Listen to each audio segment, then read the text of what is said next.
with Buzztime. We're going to get started here in about 15 minutes. I just want to check in with everyone.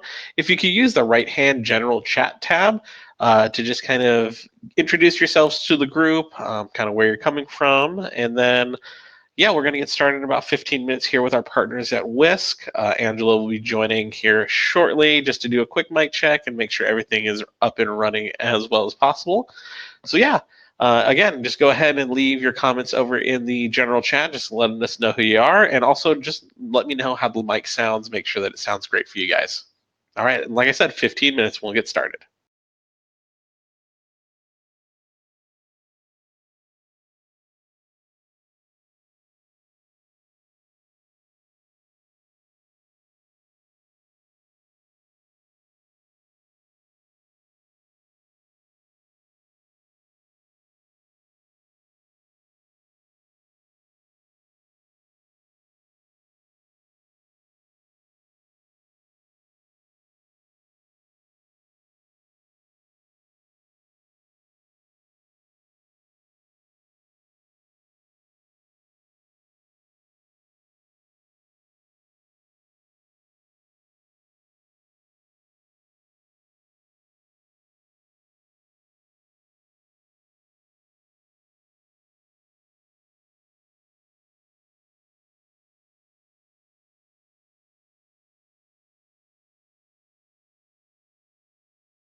This time we're going to get started here in about uh, 8 to 10 minutes here.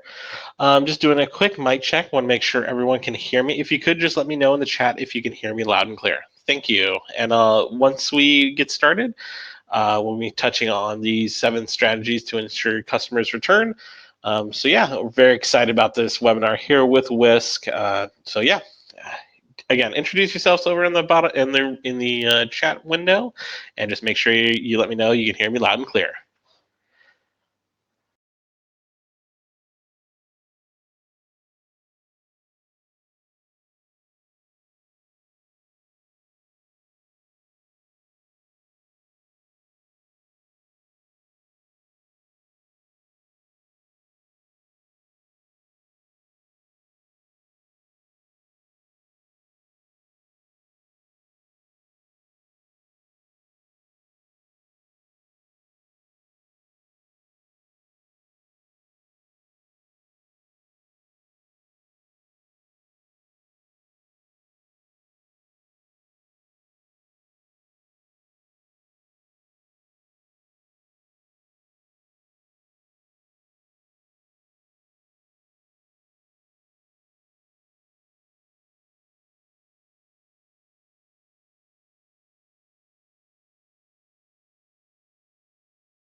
Time. Just want to let you know we're going to get started here in about 2 or 3 minutes. I'm going to have Angelo hop in here just to do a quick mic check. So yeah, like I said, 2 or 3 minutes, we'll get this started, and let us know when Angelo starts talking if you can hear him. Be here. Can you guys hear me okay? Got Angelo on the line from Wisk. Okay, clear for you.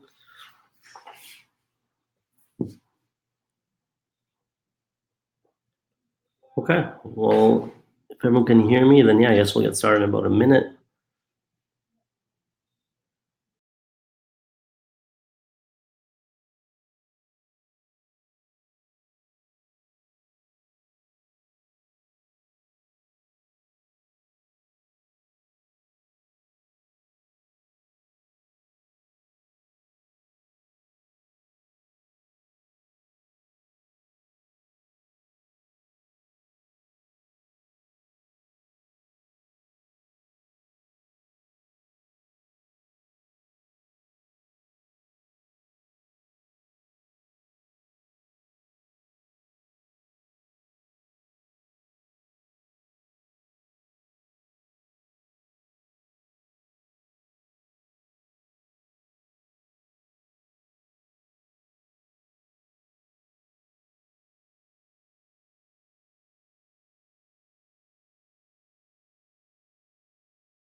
Crossing 11 a.m. Pacific time, so we're going to go ahead and get started. So today I'm joined by Angelo here from Wisk. Today we're going to be talking about how to ensure customers return, 7 strategies here. So yeah, I'm gonna introduce myself. My name is Michael Wagner. I'm the content and community specialist here at Buzztime. Basically, what I do is I handle our social media for all channels, our B2B and B2C, as well as create different blog content, as well as do these things such as webinars for people within the industry. So yeah, I'm gonna hand it over to Angelo so he can introduce himself.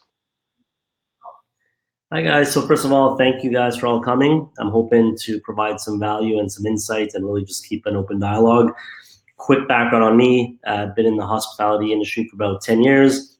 From working at restaurants and bars and nightclubs to the last 4 or 5 years being more on the actual tech side of that equation. So less on the floor and in management, and more in on the tech side. So quick background: founded Wisk about 5 years ago now, and essentially it's a beverage intelligence platform that helps restaurants, bars, hotels, etc. with three main things. Number one is doing inventory a lot faster and more accurately. Number two is streamlining the ordering process using predictive analytics. And number three is identifying losses by integrating with the point of sale system that the restaurant or bar is using. So that's quick background on me. Rolling here. We're going to start off with myself talking about kind of getting personal with your customers. Uh, the biggest thing is embrace customer preferences and requests. You don't want to personalize at your own risk. 1 in 3 Americans wouldn't return to a bar or restaurant if they felt like the waiter or waitress didn't pay attention to their preferences. So basically, what that's touching on is with the customer, they're always going to be wanting their needs met, but also be personalized for them as well. You don't want to be paying mind to other types of requests, different types of things. You want to make sure that they are the ones that are taken care of. Things such as, we have this huge surge in the vegan lifestyle. Gluten-free, sugar-free, just making sure that you're able to cater to everyone's specific needs, either if they're dietarily or just through the way that you handle your customer service with them. You want to make sure that you're getting also on a first name basis. The biggest thing that you want to be doing while you're trying to get personal with your customers, make sure that you're getting to know these customers on a personal level.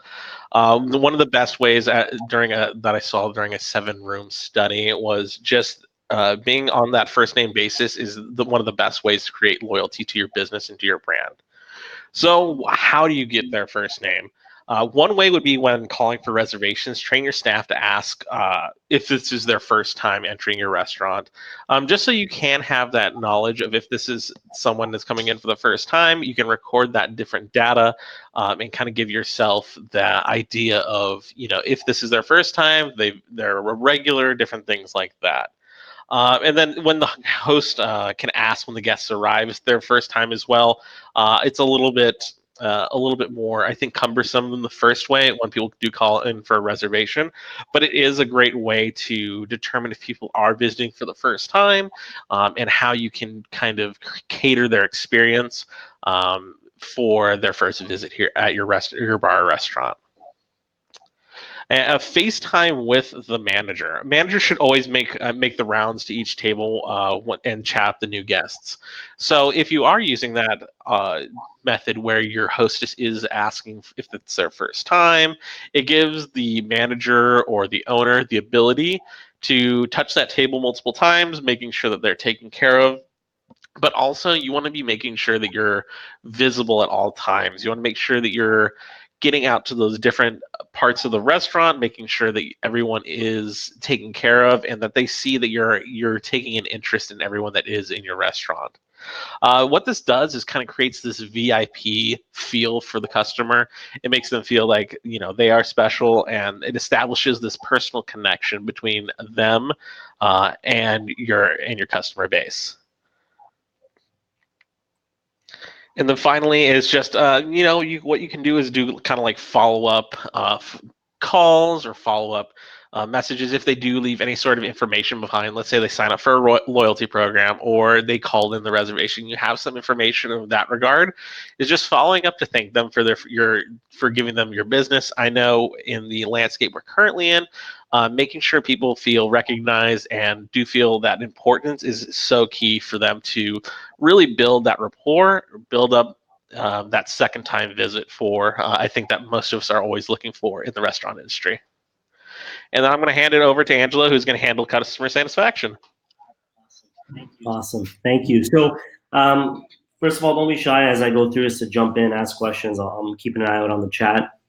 Really, when it comes to customer satisfaction, right, there's the obvious things, right? You need a good product, whether it's the food or the drinks. You want people coming back. But we live in a world today where there's actually many touch points, and these touch points are both online and offline, right? So if you really think about the experience as a whole of your customer, it might start off with, auditory experience where a friend just mentions, this amazing dish she had at this restaurant. And that's the first interaction she has. And then from that interaction, she Googles the restaurant. And now the second point of contact or point of, moment of truth, as I like to call it, is, your Google business page and what pictures you have there and maybe some reviews. From there, maybe they're booking directly through, an online reservation, or maybe they're calling in. If they're calling in, there's your third moment of truth, right? How's the interaction with the actual hostess? Are they pleasant to talk to? Are they nice? And so when you really think about that, you start realizing that it's not just about, the experience in the moment of just, the food and the drink and that's it. It's everything before and after. So things like how is the actual service? So when you get there, are they organized, and is the reservation honored at the time it was supposed to be honored, or do you find yourself waiting 10, 15, 20 minutes? How's the atmosphere? How's the music? How's the ambiance?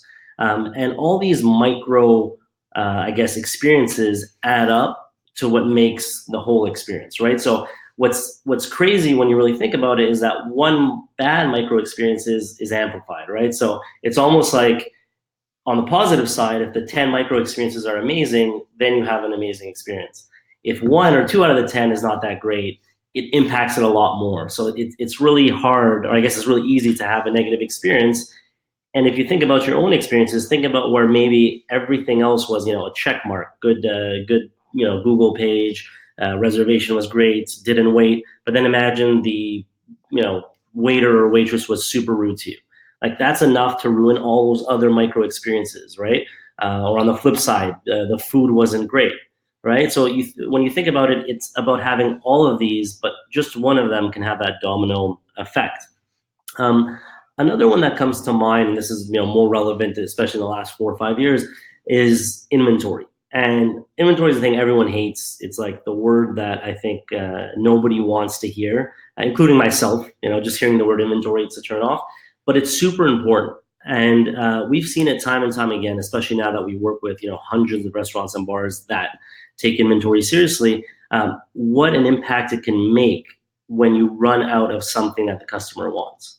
And so I was just having a discussion with a friend of mine, and she was mentioning how she goes to this specific restaurant every single time for their soup.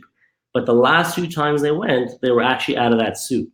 And again, it seems like a small thing, but not having what someone wants when they get there is a letdown. And if that happens a couple of times, there's a high likelihood that the person won't come back. So by having a proper inventory tool or inventory method in place, it'll make sure that number one, you don't run out of the things you do, whether it's food or drink. And number two, it's to also help with cash flow, right? So you're not over ordering the things you don't need. And that's probably the second point I want to make, is that I see it a lot. A lot of people are kind of guesstimating and ordering based on, guts or feeling, or I've been working here for a year, this is what I always order. It's amazing what you see once you have the right tools and you have the right data, and then you get the confidence to actually start ordering things you actually need and that are actually selling, not over ordering things you don't. And that's where something like Wisk can help. And whether it's Wisk or another system, what's important is that you find a system that is easy enough for your staff to use, so then you can get at a high level the reporting you need, right? So the main disconnect that I usually see when it comes to finding tools on the inventory side is people will actually try to find a tool that they might like from a management perspective and be like, oh, these reports look awesome. But then implementation wise and usability wise, it's so hard to use that nobody ends up using it, or the staff doesn't like it. And what you have to remember is bad data in, bad data out. So our whole philosophy is, how do we create a system that's so easy and so, has such a good user experience, so that it can then trickle all the way from doing the actual inventory all the way to where we get to the reporting and the beverage costs and the food costs, and that kind of stuff. So that's a little bit about inventory and how to keep in mind customer satisfaction. Because on the flip side of that, when a special customer comes and you do remember something that they really like, whether it's that special drink or that special dish, it does add a really good touch to mention that, to be like, hey, you still want that Blanton's bourbon, neat, and that memory, or having that in your CRM also plays a big role. The adding the entertainment value. So the big part of what we do here at Buzztime is creating fun and entertaining parts for your business or your bar, your restaurant, wherever you are. Why should you be focusing on fun? I mean, in recent loyalty studies done by Facebook, they asked about 14,000 people. They asked whether describe their favorite business. The first word they used was quality, and the second one was fun. So clearly, for customers, fun and an engaging environment is a huge part of what they decide when they're going to their bar, restaurant, brewery, wherever it is that they are going. They want to make sure they're having a quality and fun experience. Fun creates an experience. It elevates your food and drink into something more. So it's creating, like I said, an experience. It's not just you're having, you're going out for drinks, but you're going out, you're going to play some trivia. You're going to, it's creating this whole different experience for your customers, and it's going to bring them back multiple times if they enjoy that full experience that you're giving them. People would rather spend money on that experience than just a single item. For the best ROIs, integrate fun into every visit. I mean, you have so many different ways that you can do this now. Here at Buzztime, we do offer a few different options. You have like your tableside games, your traditional, you'll go into like a Buffalo Wild Wings or a local bar, and they'll have tablets on the table with, different games for the kids, just to keep their kids engaged so mom and dad can have a date night. or you can have a group come in to play live trivia. So it provides this inflection point for customers to come in and see these on tables and be like, oh, I mean, there's something I can create out of this entire experience, as opposed to, we're just gonna have a couple drinks and head out to our next spot. So it keeps people engaged and keeps people in venue. And now we're seeing is this evolution as well in the whole trivia. Since we are mostly an entertainment company that does focus on trivia, you're seeing the change to kind of the smartphone technology. I mean, everyone has a phone in their pocket now. I know I still go to trivia events where it's pencil and paper. Everyone writes down their answers, has to run it up to the host. The host then has to calculate everything. There's all this downtime. With this evolution of like smartphones and how everyone does have access to them, and we have access to internet everywhere now, it's really a great way to have a smaller footprint in your bar. You don't have to invest in things on your tables or have it hooked up to a television. It allows you to bring that fun in a little bit smaller form factor, a lower cost for you, and it also creates this like a little bit easier for even you to don't have to go out and hire a host anymore. Just have a charismatic waiter or waitress run your event. It cuts down on cost for you. It's easy to total, it's easy to run, and it just makes the whole experience so much more fun and streamlined. I mean, people are gonna. I've seen a lot of people get distracted or detracted by going places where it's just like, oh man, I have to wait like 10 minutes between each round because the host can't figure out the scoring correctly. So just making sure it's engaging and fun, but also easy for you as a business. You don't want it to be something cumbersome for you. I mean, and also you have just the simple things like having flair, like behind the bar or in your food preparation, having this fun experience table side, creating, like I said before, experiences are a huge part of what people are going to be bringing, why people are going to be coming into your restaurant. So making sure that you're creating any value anywhere you can is so important. And also catering to kids. I mean, I know for a lot of bars this won't really uh, resonate with. It'll be mostly your restaurants, but 43% of parents let their kids decide where they're going to dine. So I mean that's a huge part of it. So if the kids are going to be distracted slash have a great time where they're going, that's going to be a huge deciding factor for where the parents go. Like I said, with our product, we've seen a lot of times where we've had customers say, "Yeah, we have a couples night where you bring in your kids. We have the kids have the tablets, they can play their games, and then the parents can enjoy a nice dinner together and not have to worry about reining their child in and making sure that they can." Do whatever they want when they go into the restaurant. Even you can do something as simple as doing like a kids corner, like you see like when you go into like a medical office or a dentist. They'll have like the corner with the books and the quick little playthings, and that kind of can create the zone where the kids can be, and then not have to worry about them running around your restaurant and creating havoc for you. Even like something doing like a one night a week hosted family night, like I was saying earlier, where you can even do, if it isn't like just utilizing tablets or utilizing like games and things like that, hire a magician, hire a storyteller, hire like create this like time when maybe you don't see a lot of people coming through your doors into your restaurant, and using those times as like a way to try something new, because this could be a different way to differentiate yourself and bring in people to your restaurant. Special events really drive repeat business. So even I know around here, I'm in the San Diego area, we have huge pint and paint nights. So we'll go to the local brewery.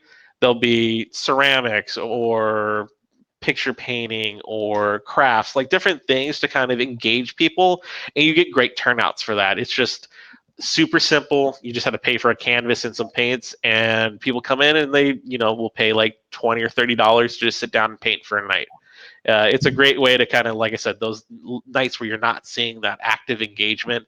You're middle of the week, people don't want to go out. Creating these events for people is just a huge part of bringing your customers in for a second visit.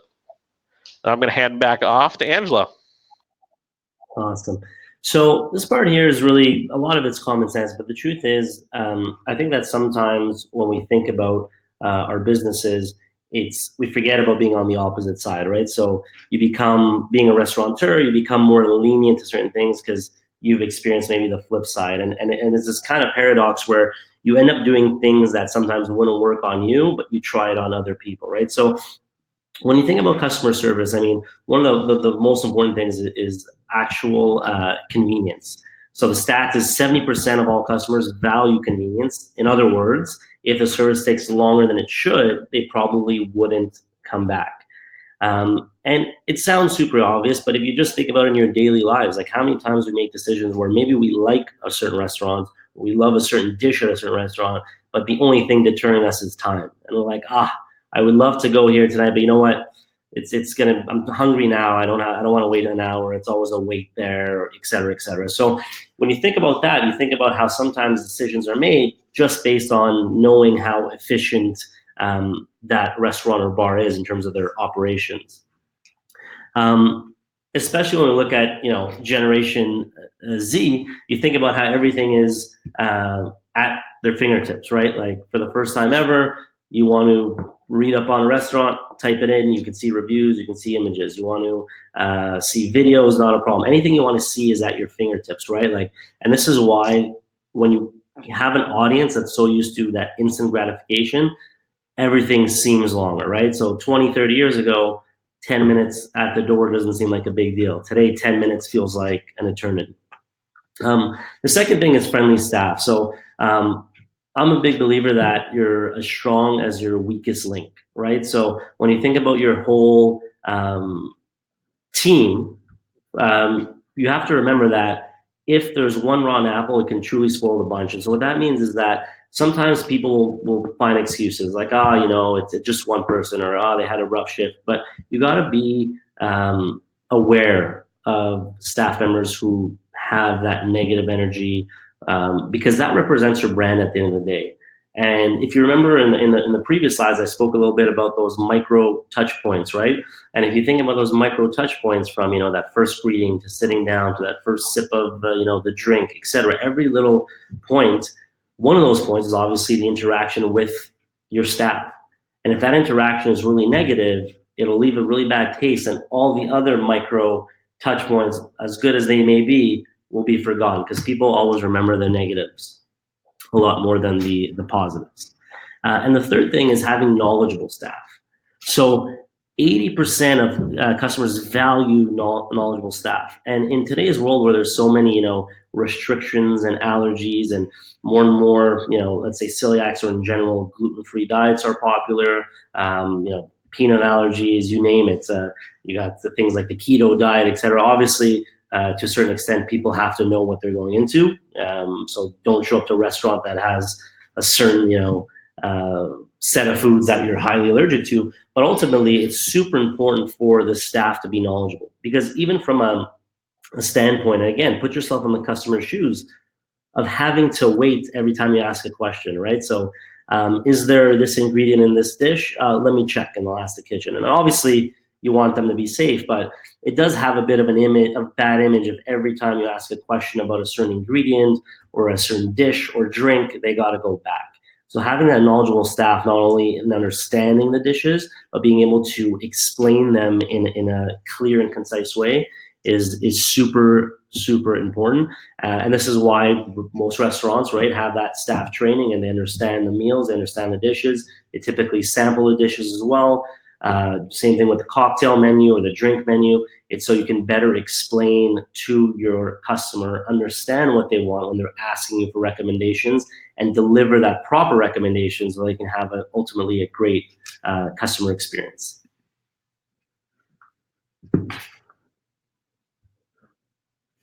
Next, we'll be touching on kind of offering a strong incentive to return. I know a lot of people do watch Bar Rescue. John Taffer is the host, and he kind of handles that whole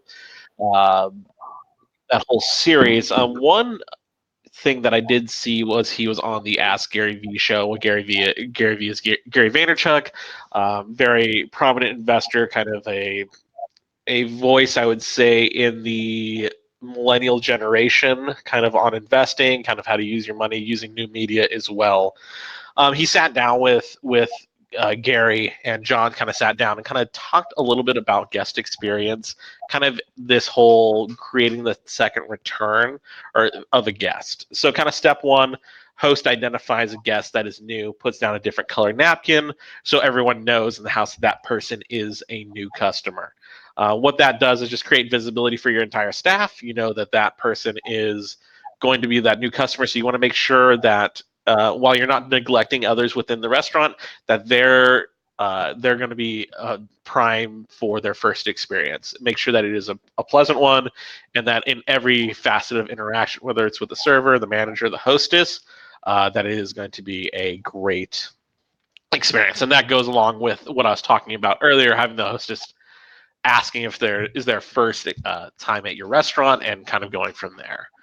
Step two, manager makes a visit to a table, recommends a dish, writes $5 off of that dish on the back of his business card uh, for their next return, basically. So at the end of the meal, they're just like, "Hey, how was your meal?" They kind of have this kind of back and forth, and they're like, "Oh, you're gonna love my ribs." And the manager basically takes his personal business card for the restaurant, writes a personal coupon on it, and hands it back to the person and says, "Come back in, it's $5 off. You're gonna love these ribs." So what that creates is kind of this personal connection. It's not just like these manufactured coupons that you're handing out to people on their first visit that they're trying to kind of rope you in. It creates this personal experience every time you do interact with a new customer.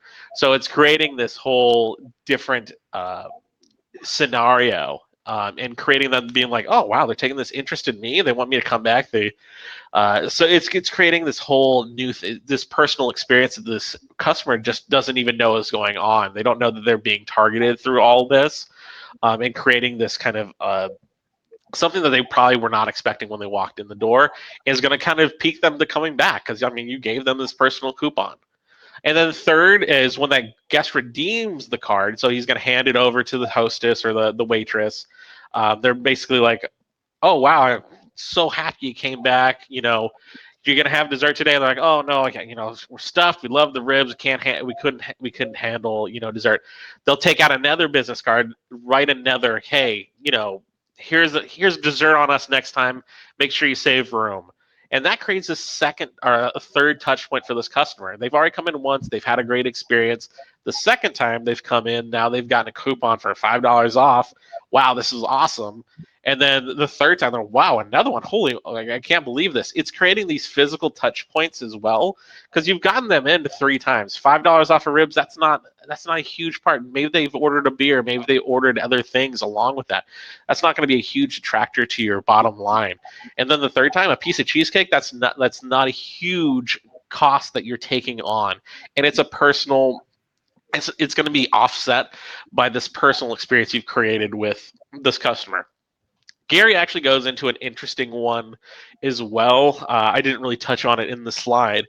He talks about using new media as a way to touch base with those in your area. So, what you can do is go on Instagram, go on Twitter, and find people that are in your area hashtagging, like, let's say you live in Charleston, South Carolina. You'll look up hashtag Charleston SC maybe, and see what people are talking about. See, who is posting constantly on that hashtag. See who's constantly in the area that you're in and targeting them. Being like, hey, I see that I see you're always around Charleston. We just opened up, or we're like a staple of the community. Come and check us out. Here's sending a discount out to them, using them as a possible influencer for your business. So you're basically bringing them into your business. They're already active on social media. Let's say Instagram would be the most ideal.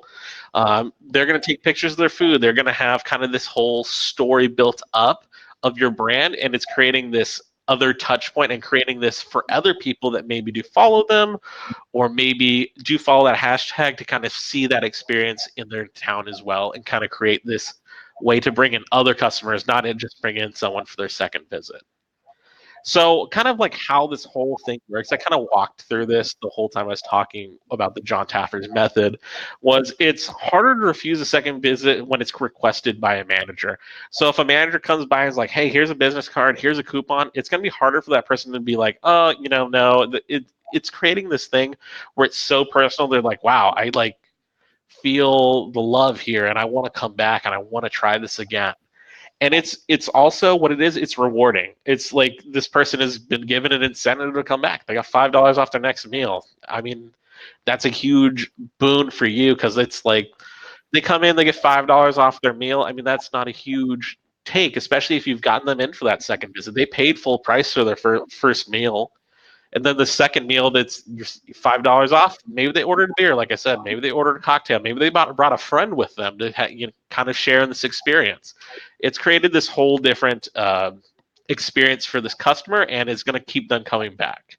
And what it is also it's trackable. It's not in a digital sense trackable. It creates this way for people, like the people within the restaurant, to know when people are coming in on first, second, third visit, because you've created this basic scenario where it's like first visit red napkin, second visit physical coupon for a meal, third visit dessert. So it's created this rhythm for your staff as well, so they're like, hey, that's what this is, I know what I need to do here.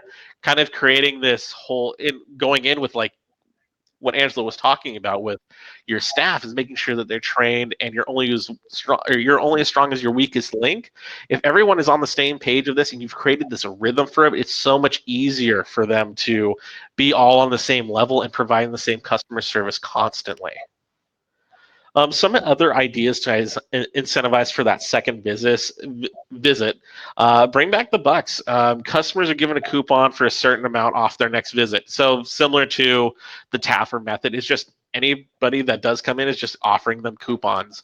Coupons I know are kind of like can be a bit taboo in the industry, but if you are trying to encourage people to come in again and again, try using the coupons. Don't be sending them out in mailers. Don't be sending them out when they're actually in your restaurant. Use that coupon then. Be like, hey, really appreciated it.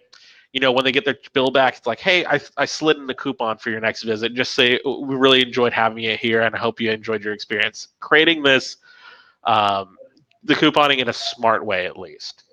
Even doing something like personal events, selling tickets, collect RSVPs. Servers should invite customers for like certain like upcoming events, like you have your live trivia, a workshop coming up.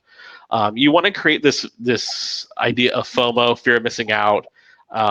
Encourage people to come in. They don't want to be missing these experiences time and time again. And then I'll hand back over to Angela. He's going to touch on information capture. Awesome, thanks.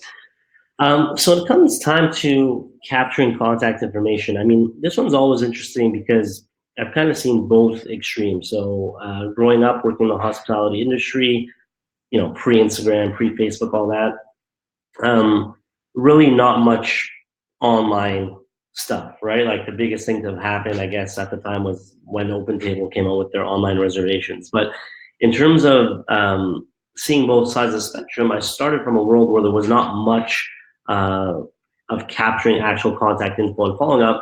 And then when I transitioned from pure hospitality to now doing more tech hospitality with Wisk, now I've seen the other extreme. So with Wisk, because we're software and we're helping restaurants and bars with everything beverage and food related, we've had to get good at targeting on Facebook and Instagram, popping up on Google, capturing emails and then creating email campaigns or drip campaigns based on actually providing value, right?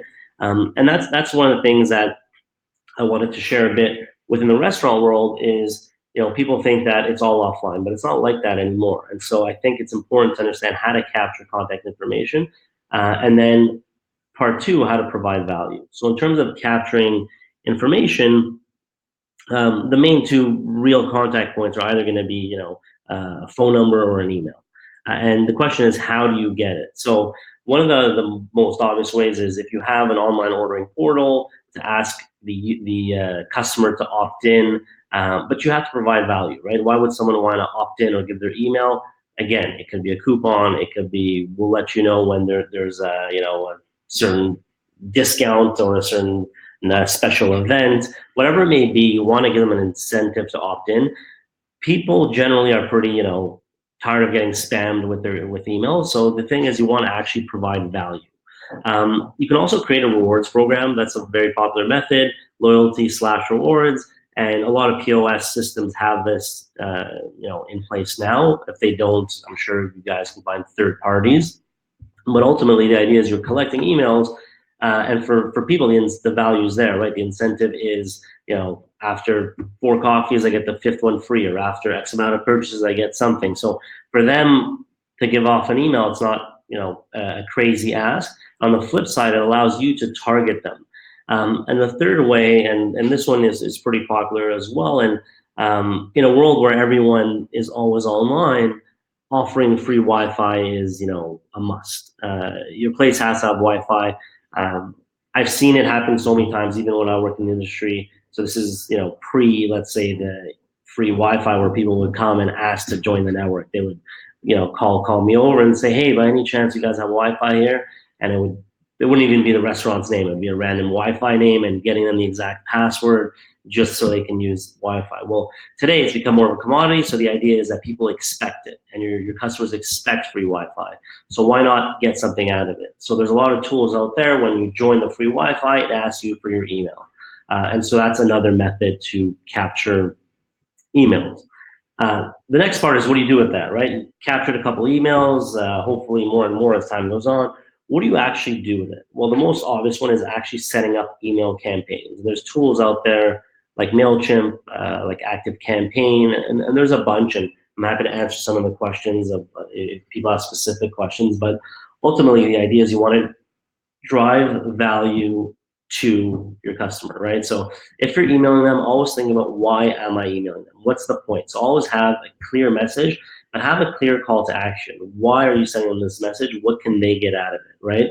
And if you keep that in mind, the idea is you'll be targeting them, and they'll be top of mind. So not only, it becomes one more touch point. So again, to go back to all those micro touch points I was talking about, Google, reviews, phone, in person, word of mouth through friends. Well, email is just another touch point. SMS is just another touch point.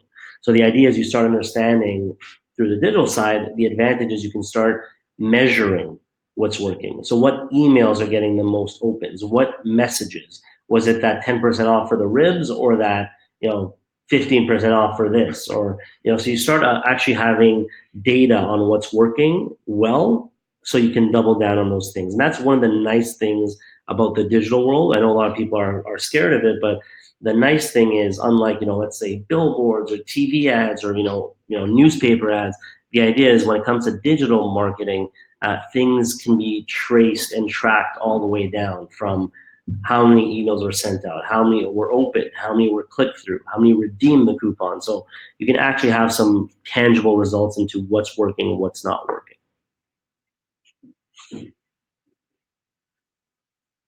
Your in-venue marketing. And like Angela was saying, at the end we'll kind of take questions. If anyone does want any clarifications on any different points, we'll probably hang out here for 5 to 10 minutes after we wrap up here. But yeah, just kind of using uh, in-venue marketing as a way to kind of create these second visits. You want to be using the space within your four walls to sell that second visit. Uh, you don't want to be turning your restaurant into the Times Square. You don't want to be having, signage and, using digital sign like video walls, and like have all this different things distracting from the customer's experience inside your restaurant. But of course, you want to have it strategically used so people know, your specials, know when you're having a special event. What night is karaoke night? When is your live trivia events?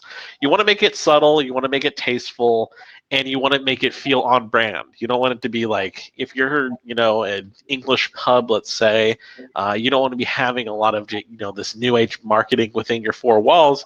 You want it to feel authentic, and you want to feel like it really resides within your bar or restaurant. Digital signage is a huge way. I know here at Buzztime, we offer digital signage along with our trivia. If we plug into your TV, you're able to play trivia on the majority of the TV. But on this side section on the left-hand side, there'll be a little area for you. You put up your specials. You put up, people maybe within the area. You can use that as a secondary source of income. Advertising people within the community, kind of creating that whole community aspect that I know that people are looking for. But also can kind of broadcast to your customers that are there for the first time, what you guys are all about.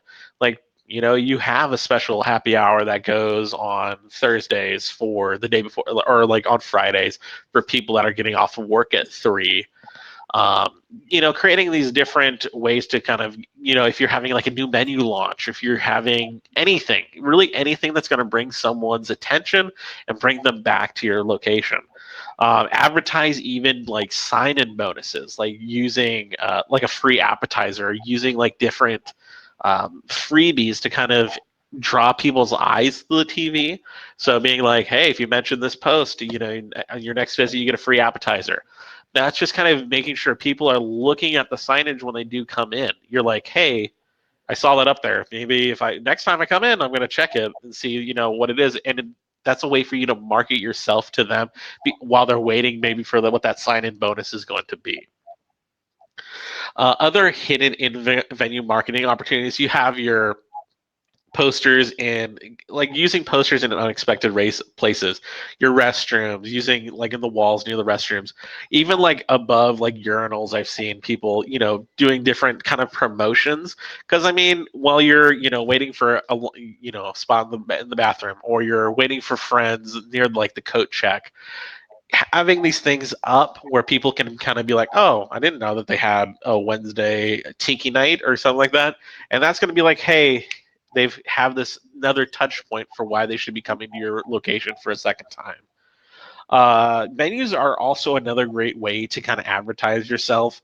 You don't want to be, a lot of times I know the places I go, it's a one-sheeter now, that it's a menu, it's on one sheet of paper. There's no frills. It's kind of like a list. But I know a lot of people like the foldable menus. Like, they have a larger, more robust menu. And that's a great way to place in subtle advertising. Advertising your happy hour, having table tents, having like different things within your venue that people are going to be looking at. I mean, people need to go through the menu. Why not use that as a place for you to advertise yourself and your business? And yeah, that's going to kind of conclude it for us today. Kind of some takeaway points is kind of making sure that the customer experience is on point, making sure that your staff is really on the nose when it comes to training, as well as guest services, creating this different experience every time that they come in.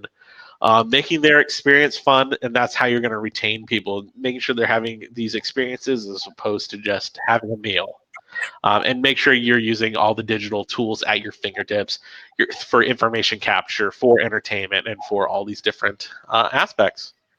So yeah, if anybody does have any questions, go ahead and place those in the chat. Angelo and I can hang out here for another 5 or 10 minutes just to see if you guys do have any questions. If you don't want to ask them in the chat, I've placed a couple of emails down here. I don't know if, Angelo, if you have a specific email you would like them to reach you out, you can drop it in the chat even. And yeah, we'll go from Yeah. there. So yeah, if anybody does have any questions, go ahead and leave them. And Angela, if you do want to like talk a little bit more about Whisk, or anything you want to kind of touch on, this will be a good time for that. Yeah. Awesome. Yeah, no, I'm here to see if we can provide value. So ultimately, feel free to ask any questions. Don't be shy. I'm a big believer in just, the Gary Vee method of jab, jab, and then hook. So give value, and then, the rest will work itself out. So anything I can help with. And then as you guys are maybe thinking of questions, what I would say is if anyone on the line has, any part of their beverage or food operations that they're not satisfied with, I'm happy to chat and go into detail on how Whisk can help. Our whole philosophy is very, very simple. We're one of those companies that are transparent, easygoing, not pushy. We provide value up front, and if you like what you see, you can use it month to month with no contract. So our whole philosophy is like very different than the traditional software space where you're locked into contracts and stuck into things you don't like.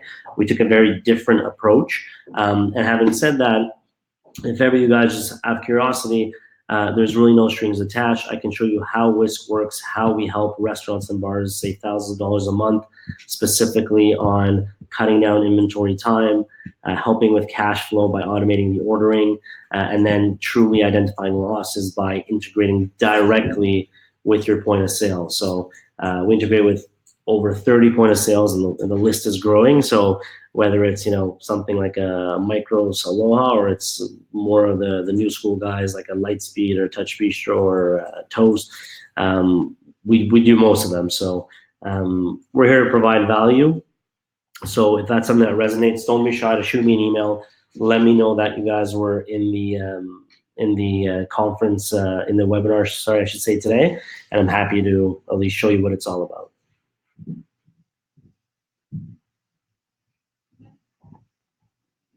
Hang out for a couple minutes. If anybody does have any questions, go ahead and throw them up. But I do want to thank everyone. I want to thank Angelo for taking a little bit of time out with us today and joining us for the webinar. I really enjoyed kind of working with them on this presentation. My pleasure. Thanks for having me. We'll just cap it here. I do want to thank everyone for joining us today, and I want to thank Angelo again. And make sure you keep tuned. I know we'll have another webinar coming up next month. All right, thanks everyone. Awesome. Thank you, guys.